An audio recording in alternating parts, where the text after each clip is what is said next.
Please welcome Skydio CEO and co-founder Adam Bree.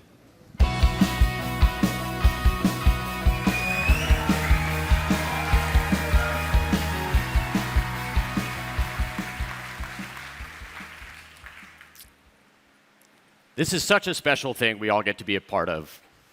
We build some of the most advanced technology in the world, and we deploy it in service of the people who protect our security and help to keep our civilization running.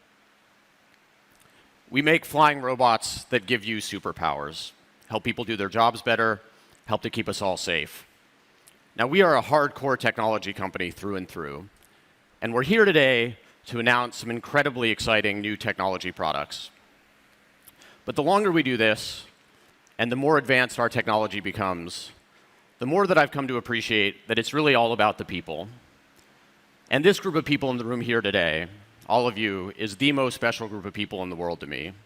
Our visionary customers coming together with our incredible team, and all of us working to collaboratively build this incredible future together. Now, we have hundreds of folks in the room here today.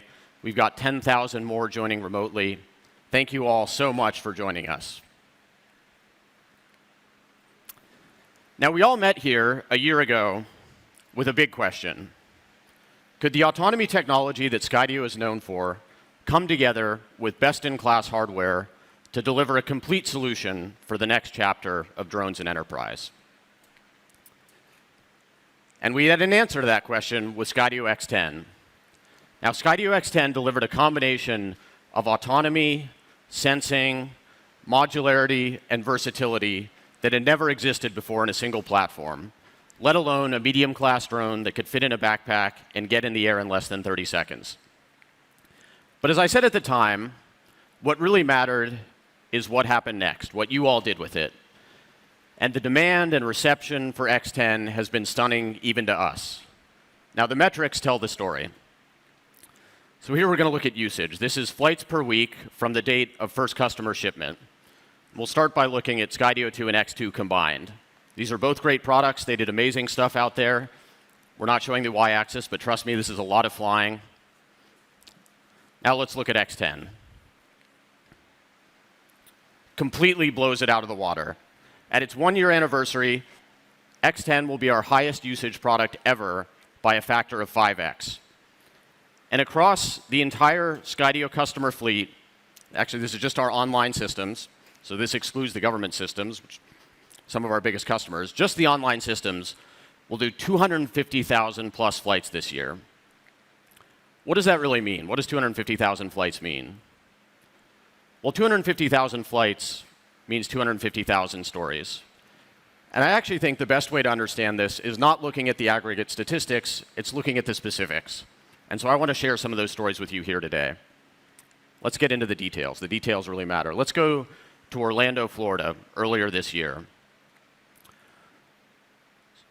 Officers from Orange County Sheriff's Office were called out to a potentially violent individual on the 18th floor of this high-rise hotel. Let's see what happened. Sheriff's Office. Units responding to the 25. The room is going to be on the 18th floor. We're refusing to open the door, and no personnel contact has been made. They're saying he's extremely violent, and it's registered to one adult in the room. Yes, sir. We do have a drone operator down here. Do you want to see if you can throw that up there so we can get eyes in on that window? Yeah, 10-4. There it is. It's that one. It's that window right there. Just signal 14. I have eyes on him with a drone outside. He's got like a shower rod. We just try to barricade that now. I can try to move stuff over. And there's literally a yellow shirt on top. I think that's your best bet. So it looks like that there is a space, and then the barricade is past the front door. We're not sure if he's trying to start like something on fire in there, so we'll start working on breaching. Hit hard. Hard.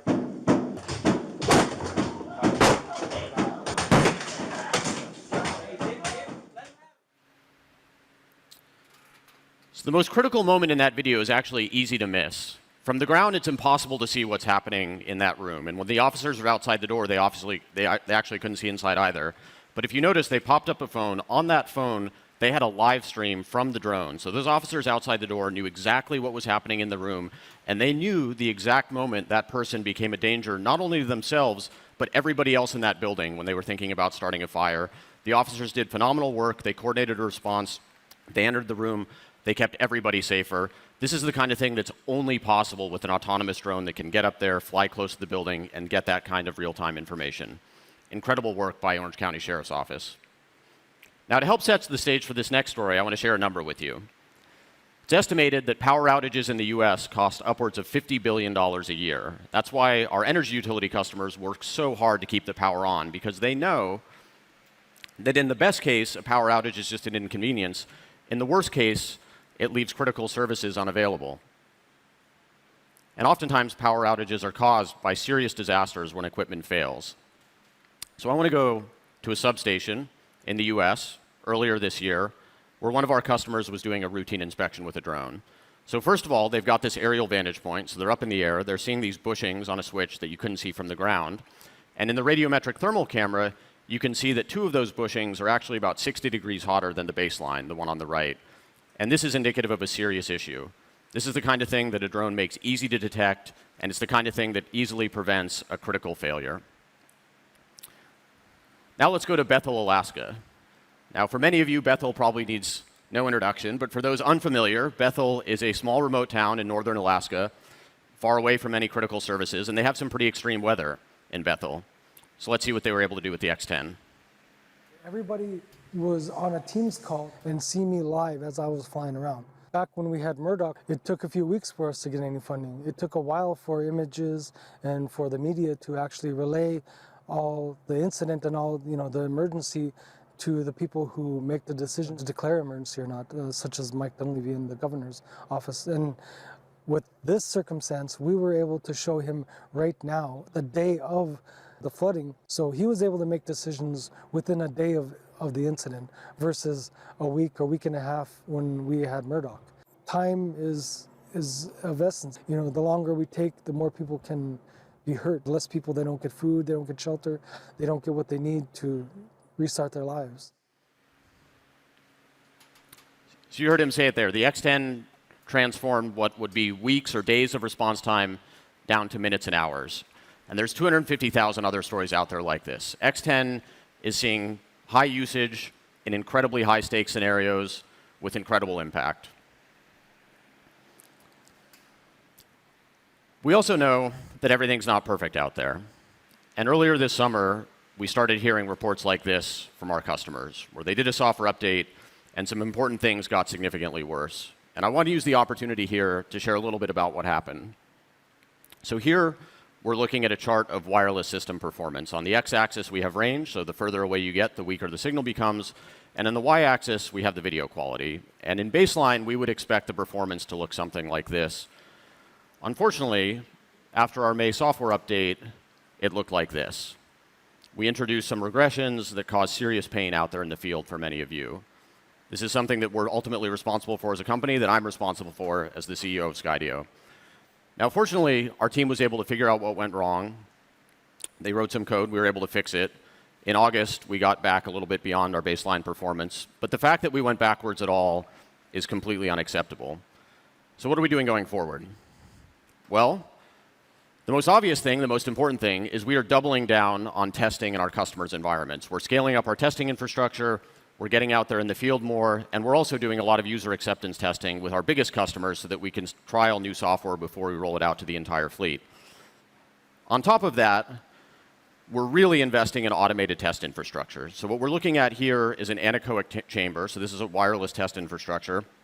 We use this very heavily for development. So it blocks out all external radiation. It enables you to simulate a perfectly clean, infinite environment, so you can do repeatable wireless tests. We're now doing heavy automated testing in here as well. So before every software release, we can run a regression suite, make sure that everything is performing as it should. And we're actually investing in automated testing across all of our systems. So we have a simulator, we run hundreds of thousands of simulation flights, and now we're starting to extend this to the real world. So as we're developing software, an engineer can actually make a change, push that code to a vehicle, have that vehicle run an automated flight test in real time. This enables us to move faster while maintaining the integrity and reliability of the system. But even with all this work, connectivity is still a pain point for drone operations. We know this. And if we take a step back and kind of think about the history of connectivity in drones, basically everything has been based on these point-to-point links. And the system might advertise that it gets 10 kilometers range. It's going to cover everything you need to fly. It's great. Now, in practice, in many environments, that comes down quite a bit. When you get into an urban environment, there's other sources of interference, and you might go from 10 kilometers down to just a few hundred meters. And the story is actually even more challenged than that, because there's occlusions and other things that get in the way that block the point-to-point wireless signal. Now, in a one-to-one manual drone world, this actually isn't that big of a deal, because you don't want to fly anywhere that the pilot can't see the drone anyways. So there's kind of a natural pairing between point-to-point wireless link and manual drone world, and these things kind of work nicely together. But our vision is much bigger than that. We want to put drones everywhere they can be useful. We want them to be able to do useful work across the city. And we think this requires some fundamentally new paradigms in connectivity. So step one for us is introducing Skydio access points. So this enables you to get physical separation between the operator and the controller and where that wireless signal is coming from. Now, why does this matter? It's useful in almost every scenario. So on the battlefield, it means that you can have a soldier under cover, and they can place that radio up to 300 feet away. Could be on top of a structure, so it's got better coverage. They're safely flying the drone from under cover. The radio's up where it's going to get great range. Super powerful. In a public safety context, you could put it on the roof of a police car, so you can be sitting inside the car flying the drone. It's connected over Ethernet. The radio's where it needs to be. You can even put it up on top of a building. Now, step two, which we're really excited about, is Skydio Connect Fusion. So Skydio Connect Fusion seamlessly blends the point-to-point link from either the controller or the access point to 5G infrastructure. So the drone can have both links active at the same time. It can automatically detect which one is healthiest, which one is best, and it can dynamically switch between them as it needs to accomplish the missions. You get the benefits of both links. So this is a product that's in late-stage development now. We've done testing in a lot of real-world environments. So this is data from a dense urban area where we did systematic sweeps to evaluate the coverage of both the point-to-point link and the LTE link. We're getting great results. Did this in our local big city in San Francisco as well. So this is technology that we'll be rolling out towards the end of this year, early next year.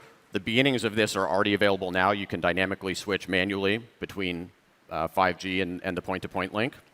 We're very excited about this. And we're really excited to be working with T-Mobile to bring a lot of this to life. Putting a drone on 5G is not as simple as just activating a SIM card. There's a lot of work that goes on under the hood. These are different from phones. They operate at altitude. They fly fast. They can see multiple towers at once. So there's a lot of hard tuning that goes into making this system work. And today, we're even more excited to be announcing wireless priority service on T-Mobile for our public safety customers. So this means that you're going to be able to get priority access so that the traffic for the drone will be prioritized when there's congestion so you can respond to critical incidents. So we're headed towards this vision where we can do useful work across a city. We're excited to announce another major milestone towards that today as well. So NYPD got the nation's first beyond visual line of sight waiver with no visual work to do flights across the city. This is really a landmark achievement that enables them to take a big step forward towards this DFR and smart city future. And this is really just one of many data points that we're seeing across the country. We've gotten 40+ regulatory approvals. 25 of those don't require a visual observer. And this has enabled our customers to fly at over 1,000 sites across the country. So let's do a little bit of quick review. We've got a great drone in X10 with great sensors, advanced autonomy. We've got Connect Fusion to get that drone connected everywhere you want it to be doing useful work.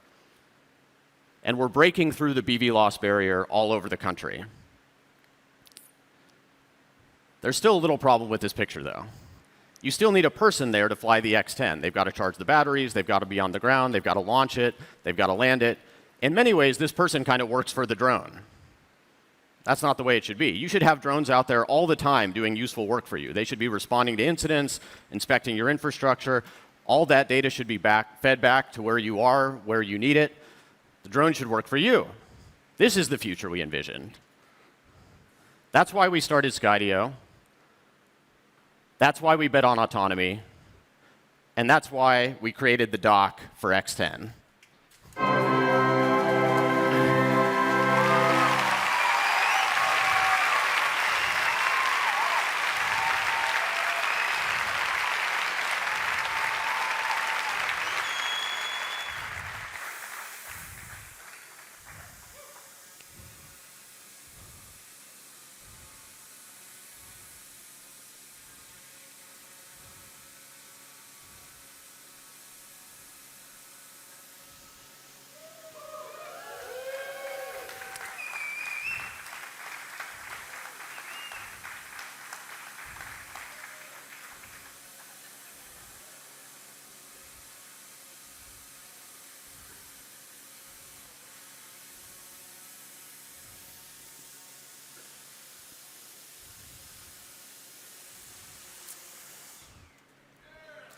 Woo!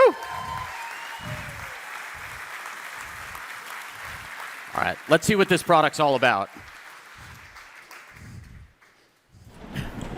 For the people with the toughest jobs in the world, having the right information at the right time is the difference between success and failure, between life and death. And every second counts. Skydio Dock for X10. Station-docked X10s where critical work happens. Get airborne in 20 seconds. Operate remotely from anywhere in the world and get the data you need to act. X10 features category-leading visual and thermal sensors to capture the details you need, with the modularity and versatility for any mission. You are trespassing on private property. Dock keeps your drones ready to fly, even in the toughest conditions. Scorching heat, freezing cold, day or night. Go beyond visual line of sight. With built-in weather sensors and airspace awareness, plus world-leading autonomy with Skydio Pathfinder to confidently get X10 sensors wherever you need them. And get limitless range with Connect Fusion. Seamless switching between point-to-point and 5G connections. Operate fleets of drones everywhere, all at once, with Skydio Remote Ops. From multi-drone operations to planning and scheduling missions for continuous data collection. For public safety agencies, Skydio DFR Command is the ultimate software suite for drone operations. Respond to incidents with a single click, share live video with ReadyLink, and use augmented reality overlays for precise visual orientation. Manage your fleet, upload evidence, and build community trust. It's all at your command. Skydio Dock for X10. A fully integrated hardware and software solution from the drone to the dock to the cloud to keep our communities safe, keep our lights on, and help secure our nation.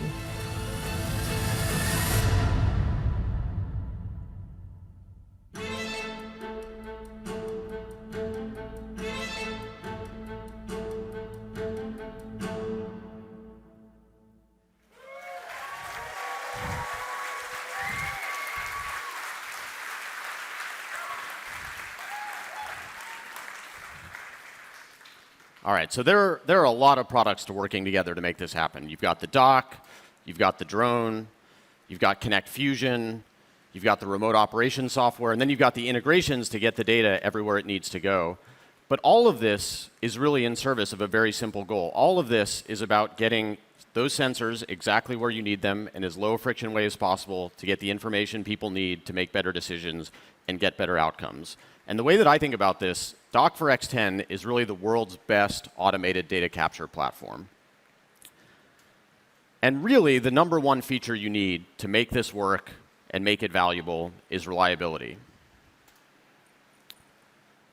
So we talked about a year ago, we launched X10. 2 years ago, we introduced Dock for Skydio 2 and X2. This isn't the first dock we've developed. And over the last 2 years, our customers have done over 400 deployments, and our customers have done over 70,000 flights. This is all over the US and even internationally with our customers and partners in Japan. And over those 2 years, we've gotten a ton of real-world learnings. We've gotten out into the field. We've seen what it takes to make these things work and deliver value. We've dealt with the high taxes in California. The bad jokes you can blame on the marketing team. So we've seen what it takes to deploy these systems, to make them useful. We've learned a lot of hard lessons about reliability, and we've rolled all of those lessons into Dock for X10 to make it the most robust, the most reliable dock system on the planet. Now, it's one thing to talk about reliability, but we always believe that seeing is different. And so in addition to bringing Dock for X10, we brought this thing, which we call the wind wall. So what the heck is the wind wall? This is a piece of infrastructure we developed to stress test the dock. So this thing draws 12 kilowatts. It can generate winds up to 30 miles an hour. We've done over 5,000 flights, Dock for X10 in front of the wind wall to refine and tune the systems. And so we figured we might as well show that to you here live. So can we get some wind going?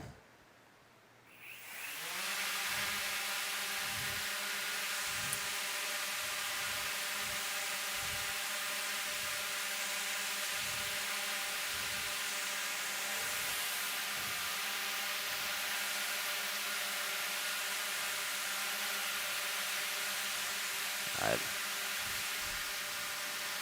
Honestly, I think that looked a little bit too easy. Maybe we could turn the wind up a little bit. A little more.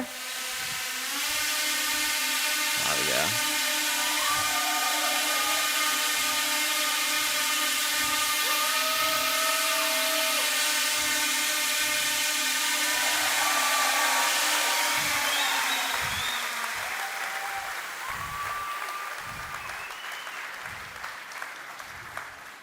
No problem. So what's actually happening there? Well, a lot is happening. So the drone has a physics model. It knows everything about how it should behave, and it's using that physics model to estimate the exact wind speed, and then it's predicting into the future using that same physics model to figure out exactly what it needs to do to compensate, perfectly hold its position, do a precise landing, and those last few centimeters of error are taken care of by the smart platform.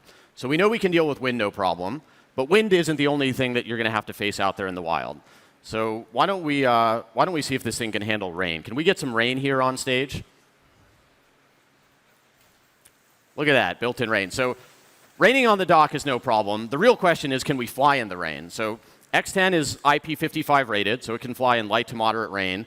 This is actually beyond light to moderate rain. This is like heavy rain. This is 2 inches per hour. So this would be a pretty serious rainstorm. No problem for X10. But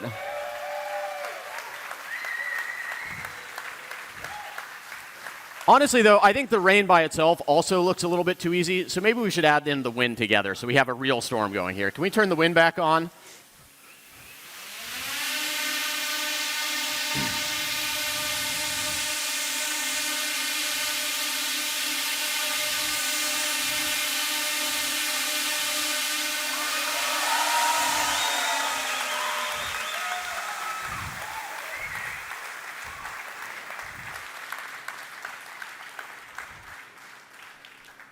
Pretty sweet. So X10 is using computer vision heavily to make all this work. It's got onboard navigation, it's using its user camera to detect that dock, localize, hone in, and do a precise landing. It's very challenging to do that in the rain because you start to get water on the lenses.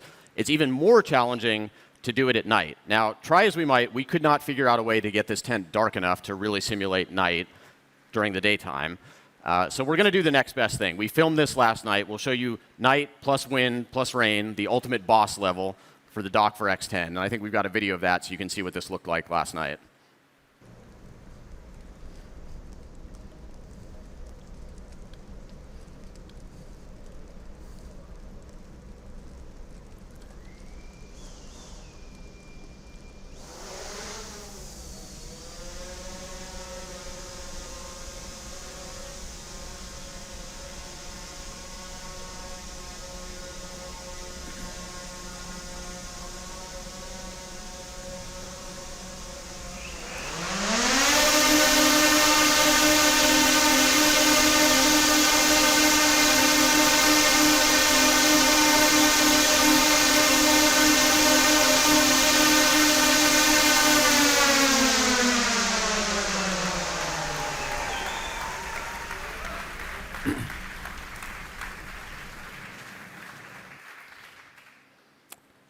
Really incredible work by our engineering team. So what's the secret to making all of this work?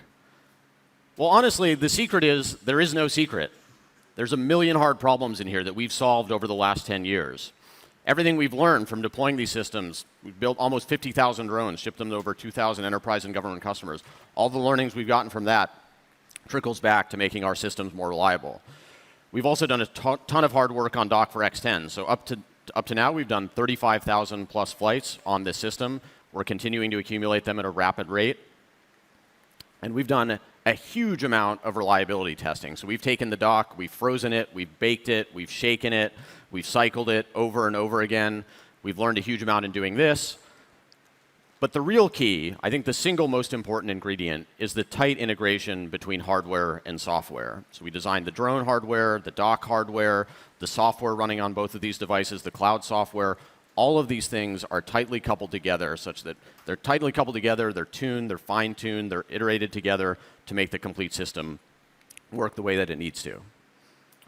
So I'm going to guess what some of you may be thinking. When can you get one? Well, The good news is we've already started doing field trials, and we'll hear a little bit more about that in a minute. We're going to start doing our first customer deployments in early access at the beginning of next year. And even though we're officially announcing this product today, many of you have actually already placed orders. So we're building a bit of a backlog. We expect new orders placed today to start delivering sometime next summer. But to see what this thing is actually doing in the wild now, I'd like you to hear from some of our early testing partners.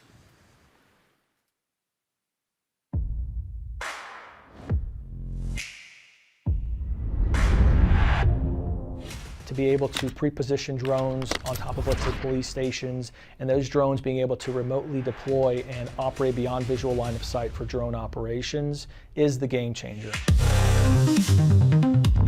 We want drones and docks all over the city of Oklahoma that can respond to a call, can respond to an officer, and give them eyes in the sky before they even arrive on scene.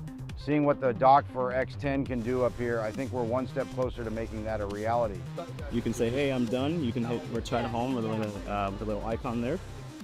That's awesome. Seeing these new docks here on site are real impressive because we really want to push the limits of getting out well beyond, 10 miles, and really interested in the autonomous effort. Being able to launch a drone automatically, fly predetermined missions, looking at our critical zones. With Skydio, we've had an incredible opportunity for us to see the new docks in action and be able to work hand in hand with the engineers to understand why we do things certain ways so they can better understand our problems and how to solve them. The Skydio X10 dock is definitely the future for drones from our perspective. Skydio was able to deliver on that technology. We have two of them here being launched remotely, and it's working. There's over 40-mile-per-hour winds, it's over 100 degrees, and it's been able to work in situations where we never dreamed we'd be able to use a drone.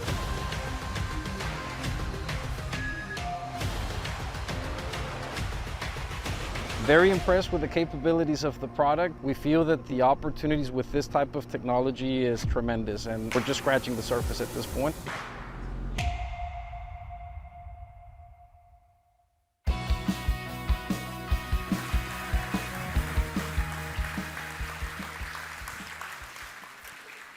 So the drone is great, the dock is great, but this isn't really about the dock or the drone. We really think about this in terms of delivering end-to-end solutions that have the impact we know this technology can have, helping to keep our community safer, help to keep the lights on, and help to secure our nation. So we're going to talk through each of these, and we're going to start by how drones can be used in public safety.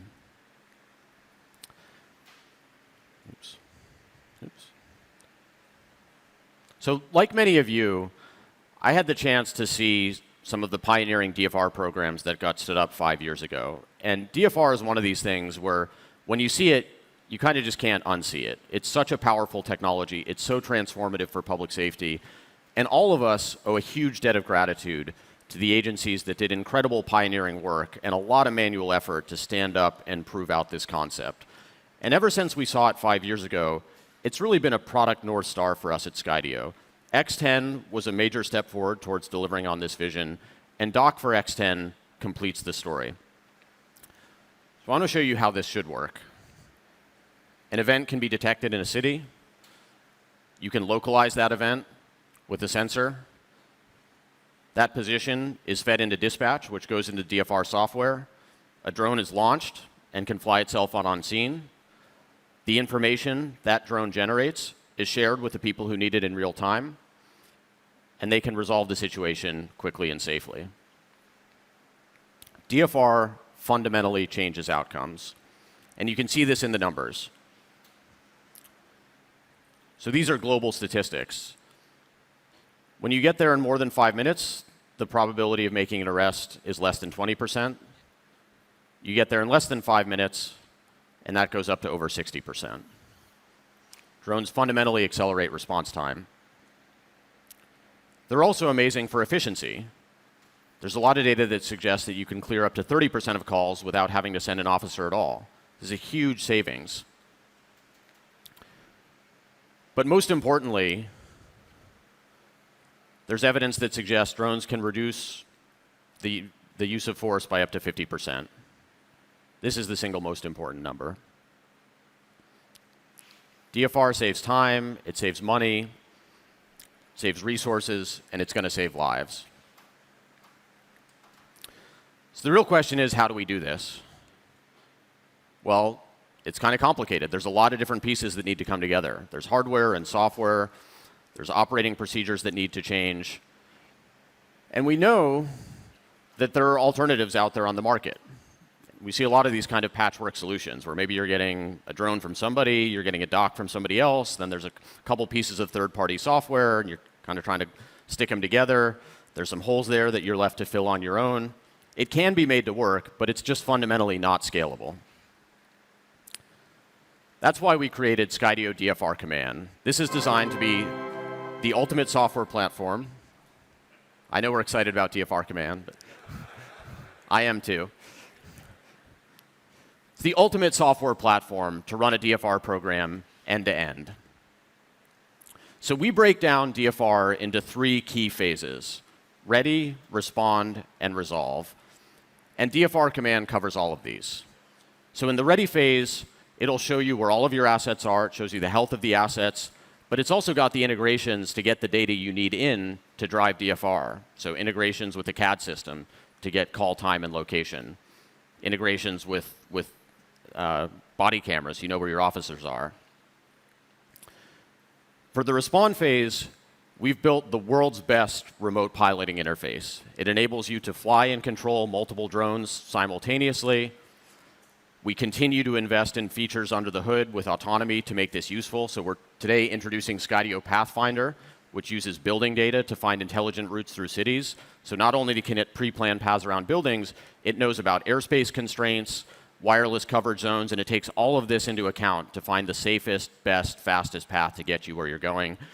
Not only does it work in urban environments, it works in rural environments. So it has terrain data. It can find its way through a valley or around a mountain.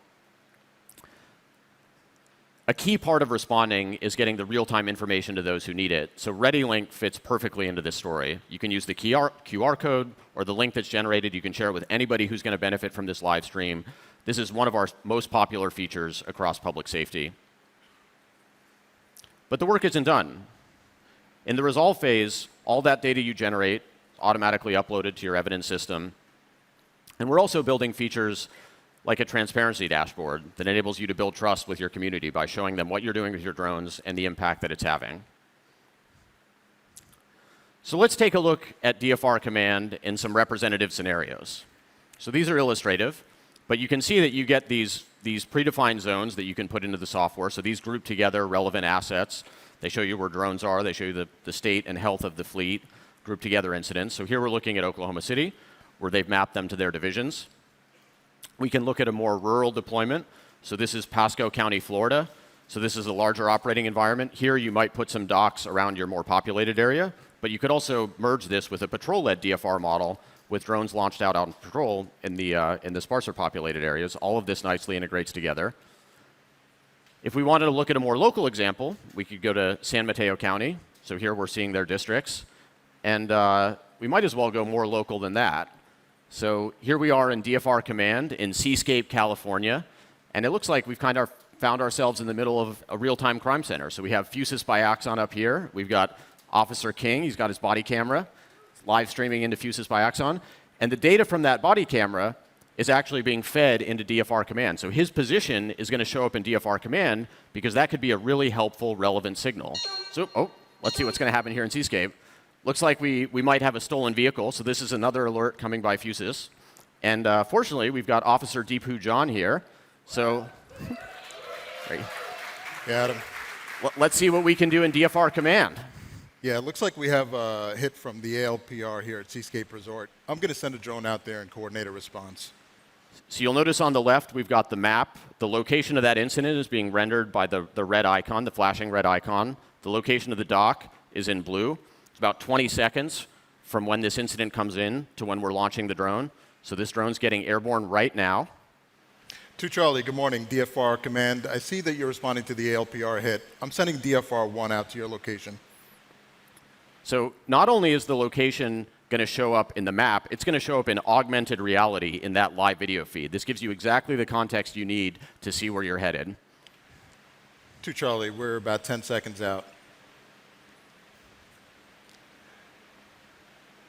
2 Charlie, DFR-1 is on scene. We'll advise if we have eyes on the vehicle. 2 Charlie, I have a possible gray Subaru just turned southbound on Seascape Resort Drive. We're going to track the vehicle with DFR1. So the augmented reality shows the location of the incident. It also can overlay all of the streets. So you get the context to see what street you're on. You can even see the hotel room numbers here. 2 Charlie, we're still tracking the vehicle. Looks like the vehicle's making a right into a residential parking lot. Close call with the tree. Wasn't a close call at all, thanks to Skydio Autonomy. We know there's a few folks out there that want to do remote operations without autonomy. That seems nuts to me, but to each his own. 2 Charlie, vehicle's pulling into a parking spot on the right side. Driver doors open. We have a male that exited the vehicle. Blue jeans, black tank top, tan hat. 2 King on the air. 2 King, I'm getting reports of a large party at the south end of Seascape. I see you're nearby. I'm going to send DFR2 to your body cam location. 2 Charlie, be advised, we still have eyes on the suspect. He is running down a path on the right side of the parking lot. We're still tracking the suspect. All right, he looks like he just spotted the drone. He just looked up. He's ducking under some trees on the left side of the path. We're going to fly down lower. We still have him on thermal. We're going to go down and see if we can order him out with the speaker mic.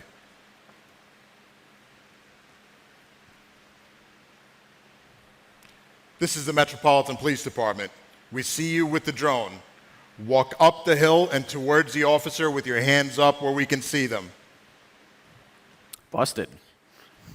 2 Charlie, looks like the suspect is cooperating. He's walking up the hill towards you with his hands up. So this is actually not far-fetched at all. We hear more and more reports from our customers of people actually surrendering to drones. DFR1 to Central. Looks like 2 Charlie's going to have one in custody here.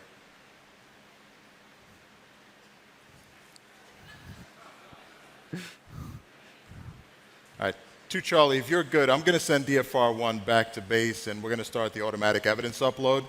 2 King, I'm 15 seconds out from your location.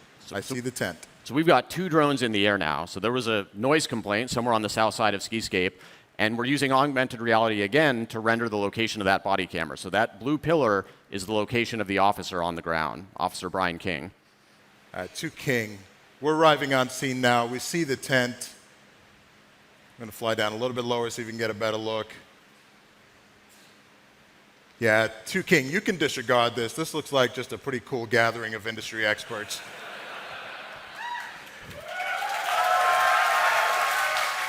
DFR2 is returning to base. Adam, I'm going to hand it back to you. It looks like we have an all clear. All right, protect and serve. Nice work, Deepu.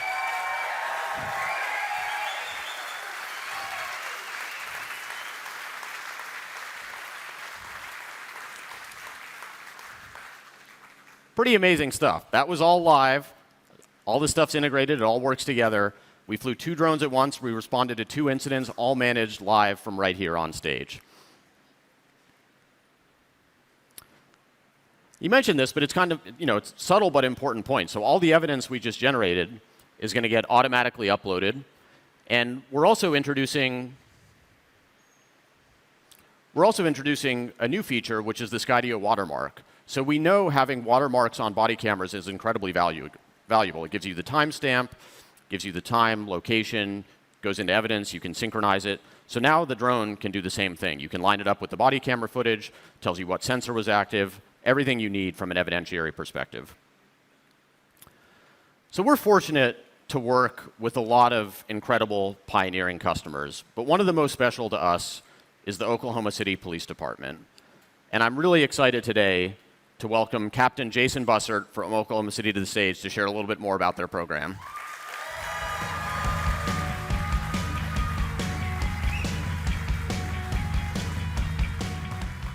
Hey, thanks for having me, Adam. I Yeah. appreciate it. Macario's right. This is where the magic happens. I mean, I learned so much from you all. I remember going up and seeing Las Vegas PD, Brad and his team, and learning how to manage large groups of drones at the same time. New York PD came down, and we spent some time a couple weeks ago. I mean, you really get to know each other because that's where the magic happens, to get to know these guys. More you know them, the better the product's going to be, because they get that instant feedback, and it helps me when you all interact with them. And as you're developing your program, pattern it after what Rick Smith and Adam's done over these years. Hey, it works now. Just watching Adam work with his team, he's had a passion for drones as a kid, and he's developed that into a company. He surrounded himself with quality leaders, and those quality leaders, he empowered them to do the job they needed to get done, and he grasped that vision of the drones as a first responder, drones for law enforcement, drones for utilities, and have pushed the envelope incredibly well, and we're greatly appreciative of that. And as you're developing that program for yourself, that's what I've tried to mirror a little bit. I'm fortunate to have Dax Lepore. He has taken that vision and run with it. I don't do the day-to-day stuff. He runs it, and he surrounded himself with great people and great leaders, so the program has grown and developed, and that's how we've developed our program in Oklahoma City, at least. Well, you're too kind, Captain Bussard. You guys have done some incredible work. I think maybe to give people some of the context and background, it'd be great to hear just kind of the quick history of the program, like how you guys got started, what kind of deployment models you've done, and then maybe we could talk a little bit where we are now and where we're going in the future. Okay, yeah, we'll try to do that in a 2-minute session. So in 2019, take as much time as you want. Thanks. We're here for you. I'm sure you are. In 2019, we went live with our on RMS, the records management system, and we knew it wasn't what we needed. They spent 20 years trying to get it done, and it was archaic by the time we got there. So, we needed to replace our body-worn cameras. We needed to have in-car video. We needed to have LPR, e-citations. We needed a whole slew of things, and we wanted that all to work together. And at the time, there wasn't a whole lot of companies that did that. We brought in the blue company, the orange company, and the yellow company, Axon, and seen what they had. And they all presented what they had and did big shows. But Axon had the vision to be able to tie things together, to have real-time everything meshed. We spent a lot of time developing that records management system. 18 months, 100-hour weeks, it was brutal. But during that time, 2020 happened. And that kind of changed law enforcement. No longer did we have a plethora of people wanting to apply.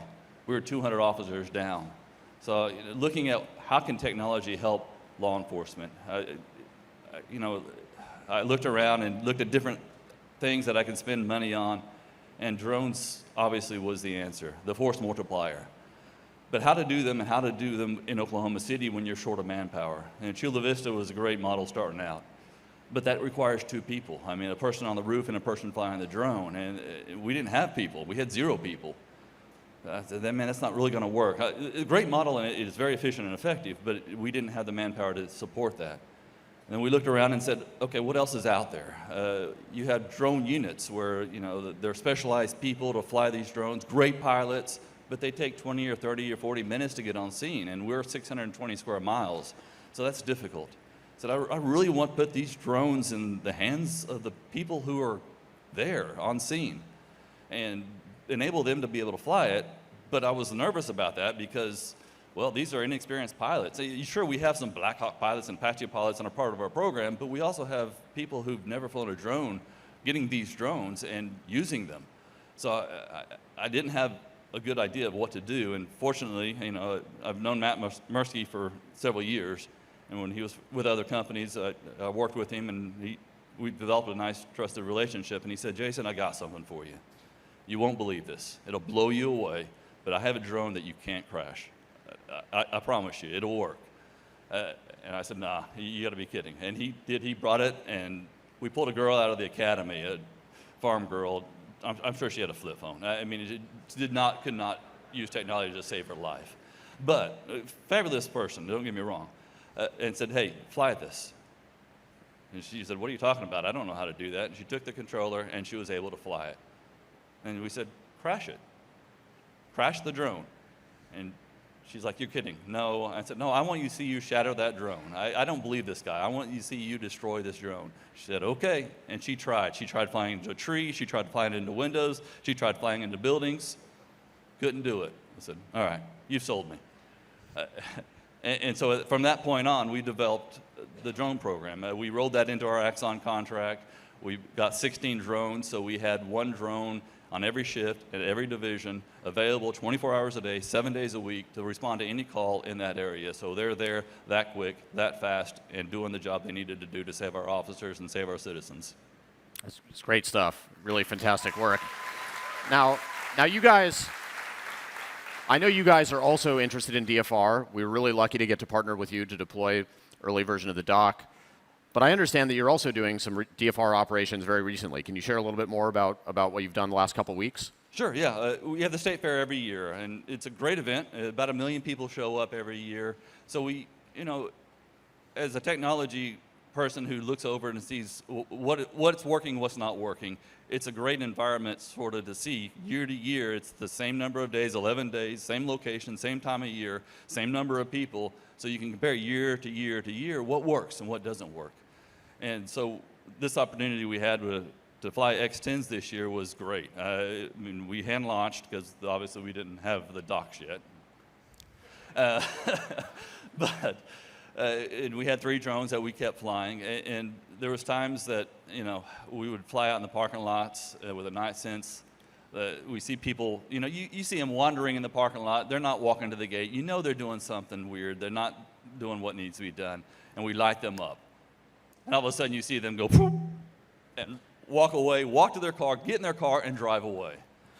We just prevented something from happening. There was a time we kicked a group of juveniles out. We followed them for an hour and a half with drones, piggybacking the drone. So, the drone, when it needed to come back, we'd find another one there and fly the other one back. So we had one on scene watching them walking miles away. And we knew what they were doing. And, of course, they were waving to us with one finger and whatever. They knew we were there. And through that, we prevented things. But the big tell is 1 million people, all these cars in the parking lots for hours on end. We had 0 auto burglaries and no cars stolen during the time the fair was open. That's never happened, not even close.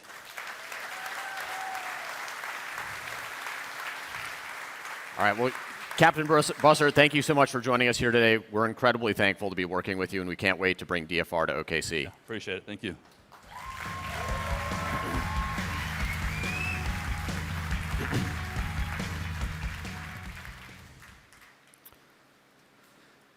All right, so the way that we think about our products and our technology here is we're really trying to build the ultimate integrated drone solution. We've got the dock, the drone, DFR command, but we know that this stuff doesn't exist in a vacuum. And we kind of think about this complete system as this information spoke, but you need to connect it to the hub in order for it to be useful. And when we look out in the market, we see what our customers are doing. By far, the most common hub that we see is Axon. They've built a phenomenal ecosystem of devices, from tasers, body cameras, fleet cameras.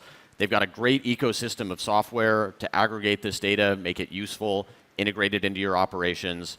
So we're incredibly excited to be partnering with Axon to make this seamless and easy for you to adopt. And I'm really thankful today to have the CEO of Axon, the founder and CEO of Axon, Rick Smith, joining us live to share a little bit about his vision for drones and DFR.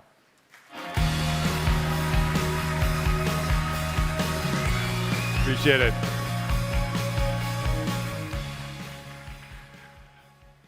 Hi, thanks, Adam. It's really an honor to be here. Like Adam, I'm a founder who is passionate about a problem I wanted to go after. I'm just a little older than he is, doing this a little longer. My passion stemmed from a situation where 2 of my friends were shot and killed. And I just became passionately interested in the topic of violence as a technology problem. To me, it's still bizarre that the way we stop people in 2024 is we blow holes in them with bullets. And so, of course, I'm best known at our company for the taser. We're on a mission to bring Captain Kirk's phaser to life. And from there, we've had this guiding principle that helps us make decisions. There's many things you can do as a business. And look, we're a public company. There's a lot of pressure about what sort of products you're going to develop. And this principle that, look, we want to do things that ultimately protect life.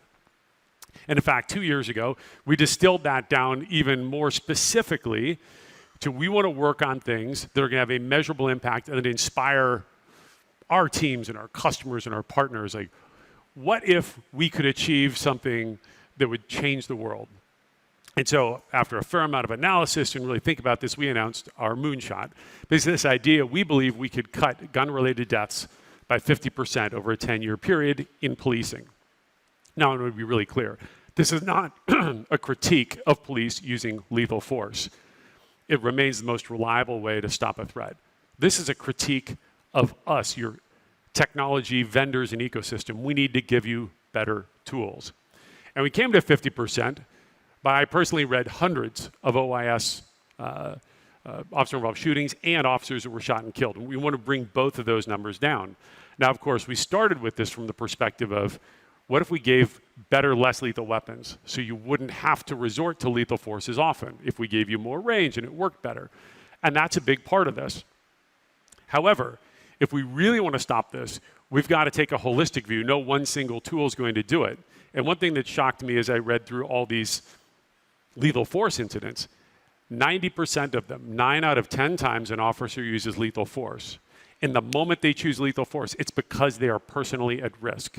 It is their own safety. So they show up to help others, and often the threat turns to them. So 9 out of 10 times, the officer is deploying lethal force in protection of themselves. So of course that begs the question, what if we didn't have to put officers at risk, right? And as a technologist, I tend to look around the world and, okay, what technology solutions are there? Well, it's pretty obvious. Drones and robotics could give us the ability to not put human beings at risk. That'd be a major step towards this moonshot goal. And in fact, this idea is not a new one. For hundreds of years, human beings in dangerous situations, whether it's in policing or frankly even in war, would send in not human beings in the high-risk situations. They'd send in a canine. Well, canines obviously bring lots of capability. We don't want to put them at risk either. And they also have some limitations. They can't really show you what's happening inside a building. They can't talk to you. They may bark a little bit. It's kind of hard to determine what's going on. But imagine, if your canine could fly. And ultimately, a well-constructed drone program, you're not going to care what the dock looks like. Like, great tech isn't the thing that distracts you. When you really get the tech working right, you shouldn't have to think about it. A cop on the street, it should be like, I've got my intelligent flying partner that can show me what it sees, that can communicate, and that can get anywhere faster than I could. It's kind of like a flying superhero canine. So yeah, this is a bit comedic, but this is how I think a great drone program should ultimately work. Now, we take a lot of great pride in building tech ourselves. But anytime we look at a new area we want to go, first thing we'll do now is we'll do a scan and say, okay, who's out there already doing this? And is there somebody we could partner with that's already solved this problem? And over the past 5 years, we have widely partnered with a variety of drone manufacturers. I'd say 3-4 years ago, we identified it's unclear like who the leader is going to be. And we keep our systems open, and we still continue to partner widely. But what's become clear in the past years, there is one company that has emerged as the clear leader, and that's Skydio. Adam made what I'd say some people might have thought a risky bet years ago, going all in on autonomy. I'd say that's kind of a similar bet to what Elon Musk did with SpaceX, betting on reusability of rockets. And those big bets take a long time to mature. They're high risk when you make them, but when they pay off, you see breakout capabilities. And so as we look at the real possibility of drones, it's not standing there on the side of the road flying one, it's when the drone just shows up. Now to do that, you've got to do all the things Adam talked about today. You've got to have a drone that flies largely by itself reliably. It's got to be where you need it, in place. You've got to have the network of connectivity. And then ultimately, we're proud to be a part of this. Now, passing data feeds back and forth. Yesterday was the first time I saw that augmented reality overlay. That was fantastic, where you can now see where officers are based on our body cameras feeding into their system. And so earlier this year, we announced a real tightening of our partnership with Skydio. And that means we're now sharing engineering resources, building a more integrated experience. And the dock, I think, is kind of the last piece of this puzzle that will bring together and make DFR, eyes in the sky, available to every officer, as simple as if every officer had a well-trained canine, but connected to human intelligence and able to show you video feeds and all the fantastic things we can do with this ecosystem. So Adam, thanks for letting me be part of your show this morning. Congratulations on building a great company and a great capability. We're delighted to be partners. All right, thank you so much. Thanks.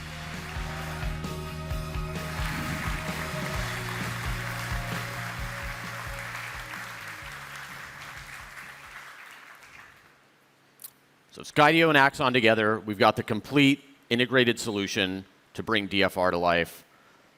The DFR era is here, and we are ready to run trials. So the dock may not be available the second half of next year, but you can get started on DFR today. We are setting up our teams to show up in a city, run a 30, 60, 90-day trial, whatever you want to do. We'll staff it, we'll run it, so you can see the kind of impact this can have for your agency and your organization. All right. Let's talk about keeping the lights on. So what does this really mean? Well, it's pretty simple. It means you need to go down less, and when you do go down, you want to get back on as quickly as possible. So we dive into each of these a little bit deeper. Going down less is really all about reliability. Now, the status quo in inspection is time-based schedules, where you're going out, you're inspecting, you're replacing your assets on a time-based schedule. The gold standard is condition-based maintenance. From a resiliency standpoint, this is about incident response. When something goes wrong, you want to get there as quickly as possible. You want to know what happened so that you can plan around it and fix it. And underneath all of this, you have the need to maintain the security and integrity of your assets. And Dock for X10 is transformative for all of this. It gives you a complete real-time digital understanding of all of your assets, so you know the condition of all your assets. If something goes wrong, you can be there in seconds or minutes. You can understand it. You can share that information with your organization. Dock for X10 completes this story. So as you are probably gathering, we love live demos at Skydio. We maybe love them a little bit too much. Keeps us up late at night. But it shows off what the product can do. So we think it's best to just see this live. And to help demonstrate this, I want to bring somebody special to the stage. So I first met Corey Hitchcock 5 years ago when he was working at Southern Company, one of our energy utility customers. And it was immediately obvious that he was just a visionary in the space. He had a vision for how you could deploy drones to help energy utilities run more safely and efficiently. And fortunately, a year and a half ago, we were able to convince him to join Skydio. So please join me in welcoming Corey Hitchcock to the stage to show you what Dock for X10 can do for energy utilities. All right.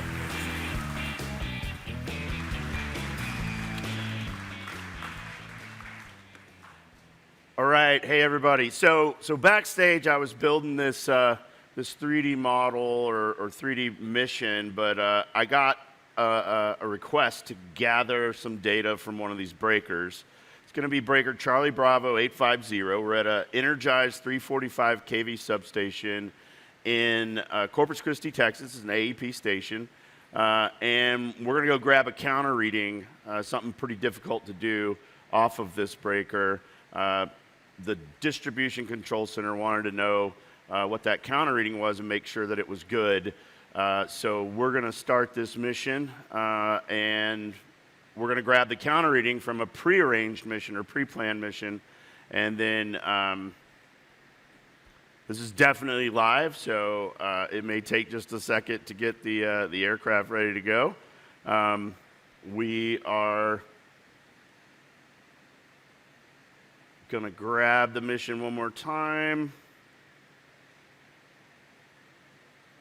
There we go. Okay, so mission's ready to go. We're going to go ahead and launch. This mission is like a full breaker inspection. It's autonomous. The first thing you're going to see is the drone take off and then grab a overview shot of the breaker. It's kind of like the standard kind of security and safety inspection. And then once we do that, we're going to move into in close proximity to the breaker control panel, and we're going to grab the counter reading. Normally, this would require like a truck drive. We're literally looking at something that's mechanical, something that that you have to see with your eyes to verify. So we're going to move in, and now we're rocking this autonomously. The little window to the bottom left is where the breaker counter reading is, and we're looking for Echo Charlie 2. It's going to be the middle phase. That's what operated over the weekend. So we're going to adjust. Let me adjust the camera down a little bit so I can see the breaker. There we go, Echo Charlie 2. And I can confirm that breaker reading's 147. While we're here, we're going to let the drone move to its second waypoint. That's going to be the SF6 gas pressure gauge. So this breaker is an SF6 breaker, uses the gas as its arc snuffing medium, and that's going to be green. So it's this is a go, no-go gauge. Oh, hold on a minute. Hello? Aerial Ops Center, this is engineering. Are you there? Oh, hey, yeah, what's up? The first MOAB switch off the breaker was operated multiple times during the recent storm. I don't have anyone to roll a truck right now. Can you go check that it's closed and also check the fence line for post-storm integrity? Oh, yeah. So I'm going to take over manually here. And so I stopped that autonomous mission. I'm taking over manually. We're going to fly and check out that MOAB. So the cool thing about this ability is that this is a remotely operated switch. The switch was closed from an operations center hundreds of miles away. That operations center doesn't have any real-time intelligence other than an amp reading of the state of this switch. So we're going to pop up here and check out these contactors with the RGB camera. So we're going to zoom in on those contacts.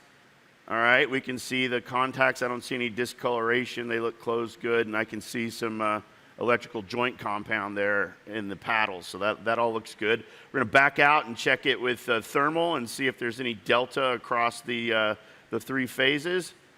All right, I don't see any. All right, cool. So we're good there. And the last thing we're going to do is go check the fence. We've had some security issues at this very remote substation. So we're going to see, oh, wait a minute. I see somebody right there. Oh, they're running away. They must have seen the drone. I think we're good. Oh, they got wire cutters in their hands too. Look at that. Well, it looks like they're out of here. We'll take some photos and report them, and then we'll also increase our frequency of security patrols at this station. But right now, we're going to go ahead and return to home. It's really cool because the drone's going to navigate through this energized environment autonomously. So it's using the collision avoidance, and it's moving its safest path home, which I still get excited about. It doesn't get old. It just doesn't get old. So we're moving back to the dock here. The dock's already open, and we're going to land. And then once we land, we're going to upload the data autonomously or automatically, and then it's going to go to the cloud where you can integrate with whoever it is you use to analyze the data. And I'm going to let Adam talk a little bit more about that.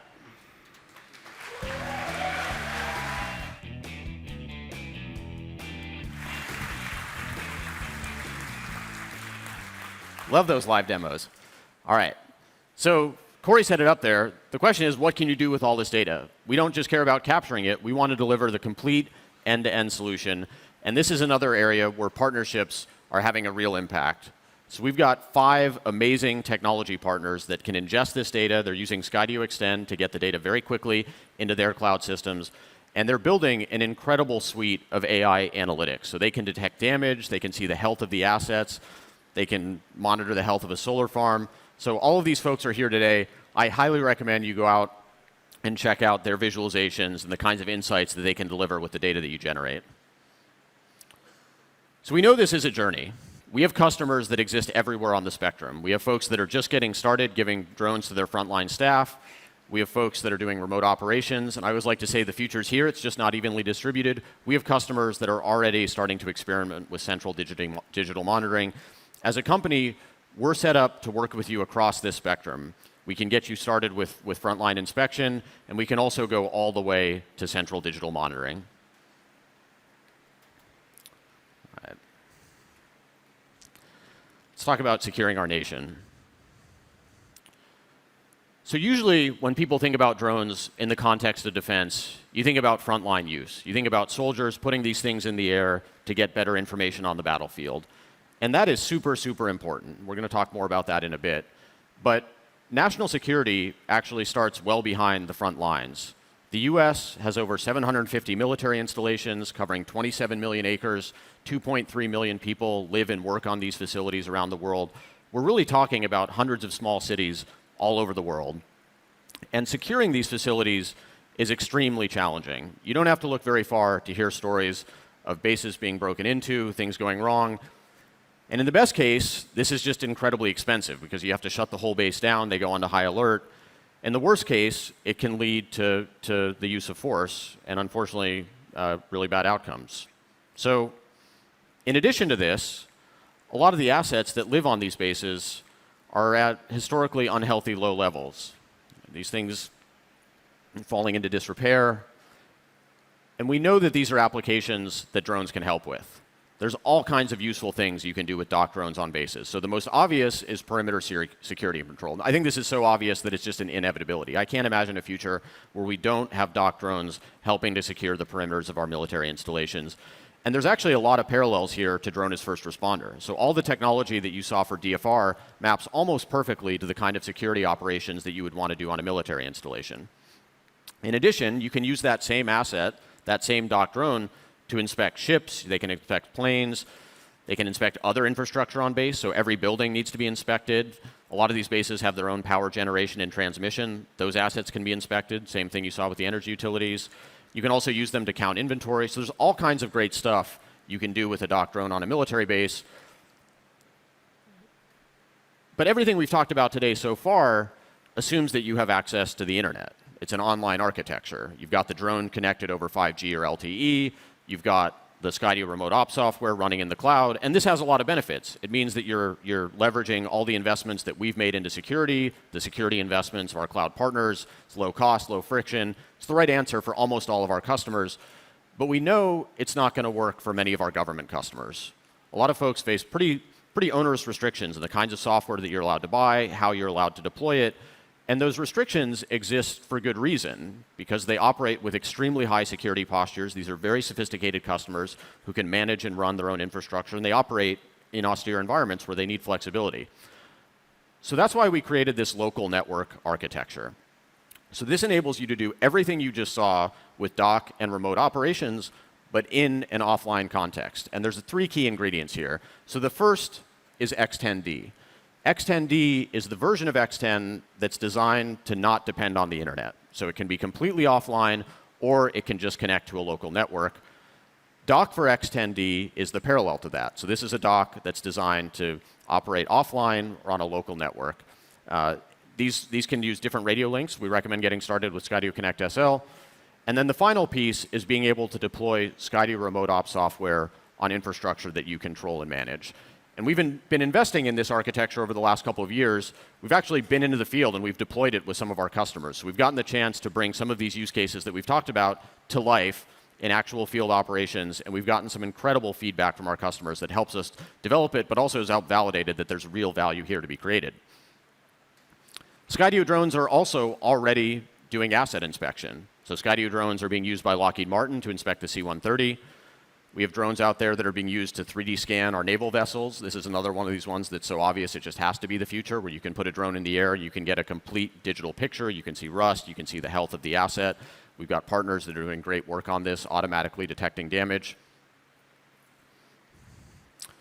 So dock drones can have an enormous impact from a national security perspective. But the frontline use is still really, really important. And I'm incredibly proud of the work that we've done over the last 3 years, as Skydio has become the world leader among allied nations for ISR drones on the battlefield. We've delivered over 6,000 drones to the US and our allies. This covers 200+ distinct organizations in 20+ countries. And fortunately, most of our customers aren't at war, but Skydio drones are becoming a key element in joint multinational exercises all over the world. I'll give you just a couple of examples. So it's a great name here, Wallaby Walk in Australia. So this was using drones for explosive ordnance disposal. Project Sabre Junction in Europe. This was the US Army demonstrating the ability to rapidly deploy across Europe with our partner nations. And finally, Project Convergence. So this was operation here in North America, deploying cutting-edge AI and robotics and experimenting with the future of how all these systems can work together. And one of the things we take pride in as a company is we always want to be there in the field alongside you, helping to make sure everything's working, enable you, train you, get the feedback so that we can constantly improve our systems. So for many of these, our Skydio team has actually gotten into the field along with our customers to make this stuff successful. And we continue to invest in X10 to make it the best platform in this space. So we're working on increasing survivability. We've got best-in-class autonomy. Macario mentioned the multi-drone demo. It really is special, and this shows the direction of where the whole space is going. But we've also designed X10 to be an open modular system. You can put payloads on there, and we're continuing to invest in the ecosystem around this, in particular working with the open standards that are out there. So you can use this system with ATAC, you can use it with MISB for imagery data. We're RAS-A compliant in the communication protocol, and we've got a great ecosystem of partners that are building solutions around on top of X10. We're seeing some incredible things come together. Now, most of our customers aren't at war, but unfortunately, 2 of them are. And there's nowhere in the world where this technology is more relevant or more important than Ukraine. I've had the opportunity to visit a couple of times, and what the Ukrainians are doing with drones is incredible. Their perseverance, their innovation in terrible circumstances in defense of their nation is truly inspiring. They're using drones at a massive scale that the world has never seen before. And we've delivered a lot of drones to Ukraine. These drones have been deployed in the most severe electronic warfare environment the world has ever seen. Just like everywhere else, we've learned a huge amount from that. In addition to all of our other customers, we've taken all of those learnings, we've rolled them into X10, and we are committed to making X10 the most useful, survivable, capable, small UAS on the front lines of Ukraine where it's needed most. Ultimately, all of our customers will benefit from the investments that we're making there. Now, one of the things that Ukraine has done, it has heightened everybody's alert.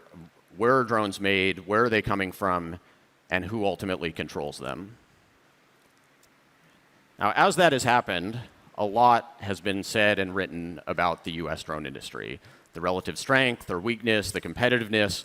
It's very obvious that there's a competition going on against China in this space. And as the leading US company, a lot has been said and written about Skydio.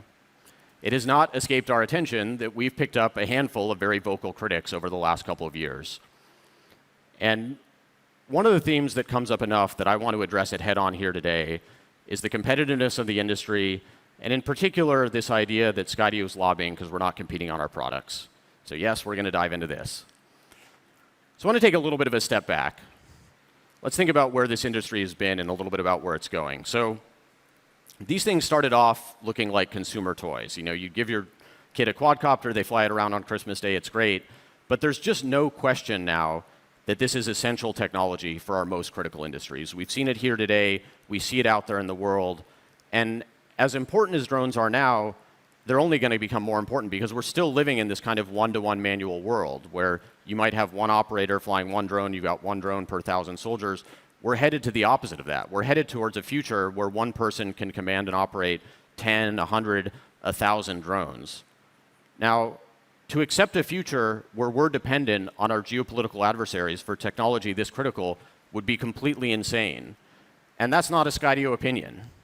This is consensus opinion among the US government, and it goes back almost 10 years, starting in 2017. So 10 plus agencies have either banned these drones or voiced serious concerns about the national security implications, the cybersecurity implications, spans multiple presidential administrations. Now, yes, Skydio does have a lobbying team.